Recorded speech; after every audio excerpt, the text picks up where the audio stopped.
Hello दोस्तों।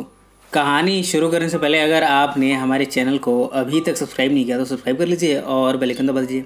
इससे हमारी हर वीडियो की नोटिफिकेशन सबसे पहले पहुंचेगी आप तक। इस फिल्म की शुरुआत होती है एक आइलैंड पर। इस आइलैंड पर दो भाई बहन रिचर्ड और एमलिन हमें तैरते हुए दिखते हैं। ये दोनों हाल ही में जवान हुए हैं, पर ये दोनों यहाँ तक पहुँचे कैसे, इसके पीछे की कहानी है। कहानी दरअसल तब शुरू हुई थी जब ये दोनों भाई बहन बोट पर सैन फ्रांसिस्को जा रहे थे।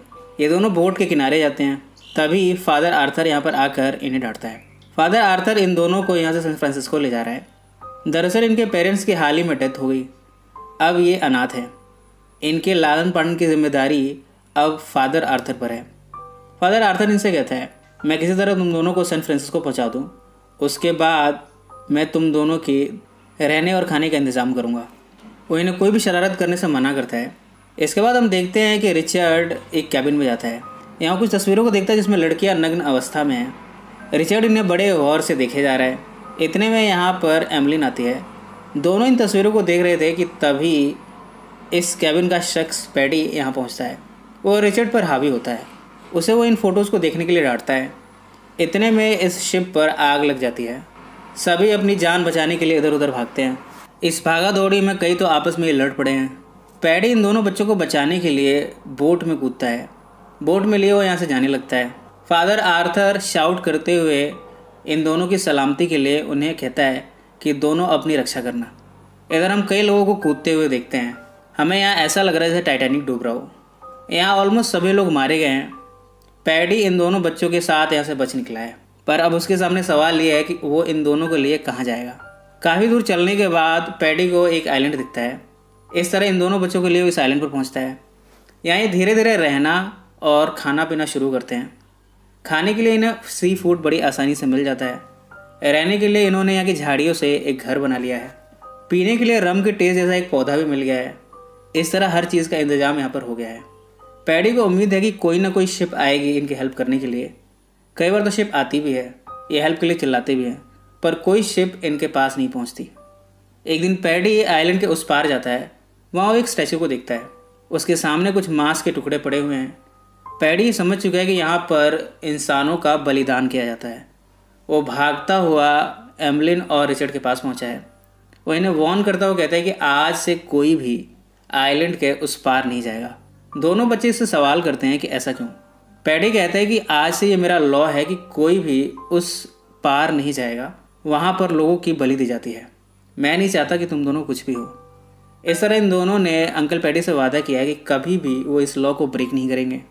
अब धीरे धीरे पैडी भी इन दोनों से प्यार करने लगा है। वो इनकी काफ़ी केयर भी करता है।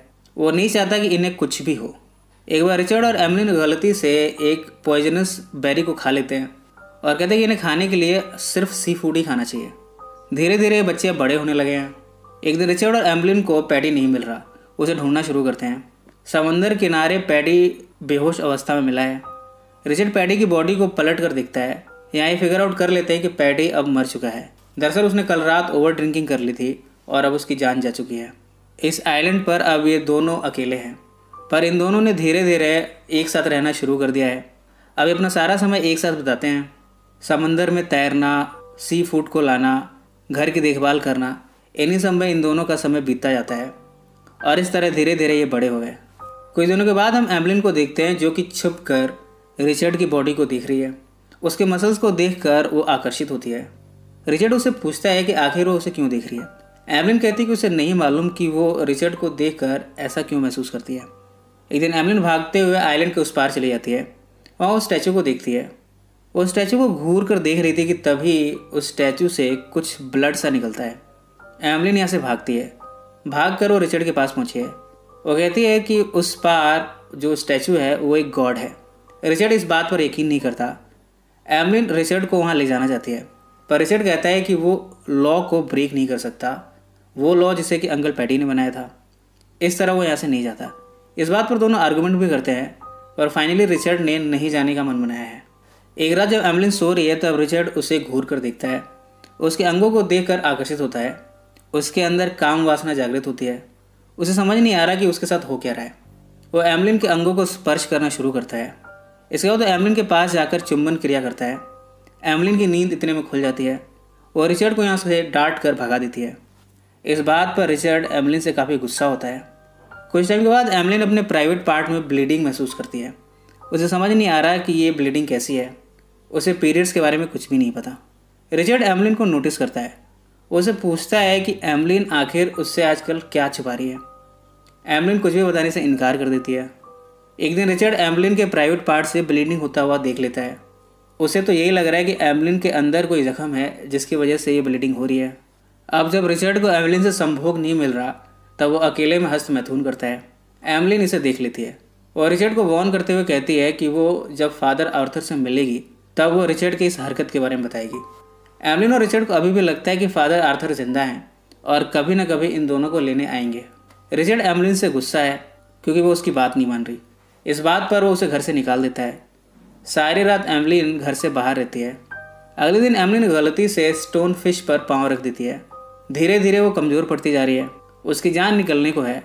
रिचर्ड आकर उसे अपनी गोद में उठाता है। एमलिन कहती है कि अगर वो गॉड के पास जाए और दोनों प्रे करे तो शायद वो बच सकती है। यहाँ रिचर्ड मजबूरन लॉ को ब्रेक करता है। वो एमलिन के लिए उस स्टैचू के पास पहुँचा है। यहाँ वो एमलिन के लिए प्रे करता है। कुछ घंटों के बाद एमलिन वाकई में होश में आ गई है। रिचर्ड यह कन्फेस करता है कि वो एमलिन से प्यार करता है। अगर एमलिन मर जाती तो शायद वो भी जिंदा नहीं रह पाता। इसके बाद दोनों साथ में तैराकी करने जाते हैं। दोनों जब नग्न अवस्था में घर में लौटे हैं तब दोनों यहाँ संभोग करते हैं। आज इन दोनों को एक अलग सा सुख महसूस हुआ है। अब इसे बार बार करना चाहते हैं। इस तरह हम देखते हैं कि हर दिन और हर रात ये आपस में जिस्मानी संबंध बनाते हैं। इस तरह अब ये प्रेमी प्रेमिका बन चुके हैं। कुछ समय के बाद एमलिन के स्टमक में चेंजेस आने शुरू हुए हैं। इन दोनों को नहीं मालूम कि ये क्या हो रहा है। इन सब में काफ़ी महीने बीत गए हैं। रिचर्ड एक दिन जंगल में कुछ आदिवासियों को कुछ बलिदान करते हुए दिखता है। वो देखता है कि ये लोग किसी आदमी को मारकर उसका रक्त दान कर रहे हैं। रिचर्ड भागता हुआ एमलिन को ढूंढता है। वो पेड़ के नीचे एमलिन को तड़पता हुआ देखता है। एमलिन को इस समय काफ़ी पेन हो रहा है। दोनों को समझ नहीं आ रहा कि इनके साथ हो क्या रहा है। तभी अचानक से एमलिन एक बच्चे को जन्म देती है। इसके बाद ये दोनों उस बच्चे को लिए वापस अपने घर आ गए हैं। रात को रिचर्ड एमलिन से संभोग की इच्छा जाहिर करता है। एमलिन कहती है कि उसे काफ़ी तकलीफ होती है, इसलिए अभी वो इसे नहीं करना चाहती। अब दोनों ने धीरे धीरे इस बच्चे को रेस करना शुरू किया है। इसे इन्होंने नाम दिया है पैटी। पहले तो इन्हें समझ नहीं आ रहा कि पैटी खाता क्या है। रिचर्ड उसे कुछ फ्रूट्स ऑफर करता है पर पैटी इसे खाने से इनकार कर देता है। वो सिर्फ रोता जा रहा है। एमलिन पैटी को अपनी गोद में लेती है। पैटी एमलिन के स्तन से दुग्ध पान करना शुरू करता है। एमलिन ये जान जाती है कि पैटी को भूख लगने पर क्या करना है। इस तरह धीरे धीरे अब पैटी बड़ा होने लगा है। पैटी ने धीरे धीरे तैरना भी सीख लिया है। कुछ समय के बाद वो चलने भी लगता है और तो और अब उसने बोलना भी शुरू कर दिया है। और रिचर्ड और एमलिन को नाम से बुलाता है। एक बार ये समंदर किनारे मड बाथ ले रहे हैं। आपस में एक दूसरे को मिट्टी लगाकर ये एंजॉय कर रहे हैं। तभी हमें फादर आर्थर को दिखाया जाता है जो कि शिप से इनकी तरफ आ रहे हैं। रिचर्ड और एमलिन ने फिगर आउट करते हैं कि वो यहाँ से नहीं जाना चाहते। इस तरह वो पैटी को ले जंगल के अंदर चले जाते हैं। फादर आर्थर को यही लग रहा है कि ये रिचर्ड और एमलिन हो ही नहीं सकते। इस तरह वो भी यहाँ से वापस चला गया है। रिचर्ड को लगता है कि वो आदिवासी कभी भी इन्हें मारने आ सकते हैं, इसलिए वो इसकी तैयारी कर रहा है। उसने अपने हाथों से कुछ नुकीले हथियार बनाए हैं और वो निशाना लगाना भी सीखता है ताकि कभी भी अगर वो आदिवासी इन्हें लेने आए तो वो उन पर हमला कर सके। कुछ समय के बाद ही फैमिली वापस अंकल पैडी वाले घर में जाती है। यहाँ पहुँचकर वो देखते हैं कि घर टूट चुका है। एमलिन पैडी को लिए बोट में जा रही है। वो बार बार रिचर्ड को आने के लिए आवाज़ लगाती है। रिचर्ड भी यहाँ से कुछ केले तोड़ता है और गलती से वो कुछ बेरीज को भी तोड़ लेता है। इसके बाद वो बोट में जा रहा है। जब वो पानी में है कि तभी इन्हें शार्क दिखती है। एमलिन शार्क पर अटैक करती है।